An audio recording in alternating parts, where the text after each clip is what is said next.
রাজাকার হয়ে আমাদের এই বাংলাদেশকে স্বাধীন করলাম। আজকে আজকে আমরা রাজাকার হয়ে আজকে আমরা স্বৈরাচার বিদায় করলাম এই দেশের থেকে। আমরা আবার আমাদের দেশকে স্বাধীন করে পেয়েছি। অনেক হ্যাপি সবাই এখানে। এটা হচ্ছে আমাদের জুলাই মাসের স্বাধীনতা, আমরা আগস্ট মাস মানি না। এটা আমাদের, হ্যাঁ আমাদের এখন জুলাই মাসের স্বাধীনতা। আমরা জুলাইয়ের 35-এ আজকে স্বাধীনতা নিয়েছি। আমাদের 24-এর স্বাধীনতা এটা। আমরা সবাই এখানে স্বাধীনতা পালন করতে এসেছি। স্বাধীনতা মুবারক।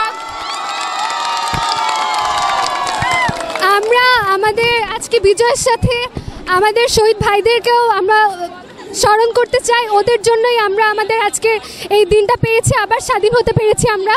আমি এটুকুই বলবো। আজকে নতুন করে বাংলার আবার উৎপত্তি হলো, আমরা আজকে অনেক খুশি। বিনিময়ে আজকে আমাদের দেশ মুক্তি পেয়েছে, স্বৈরাচার হতে মুক্তি পেয়েছে, তাদের সবাইকে আমরা স্মরণ করছি। আজকে আমাদের স্বৈরাচার মুক্তি, বাংলা এটা নতুন হচ্ছে জাতীয় দিবস, আমাদের নতুন মুক্তির দিবস, আমাদের 24-এর মুক্তির দিবস। আমরা সবাই এটাকে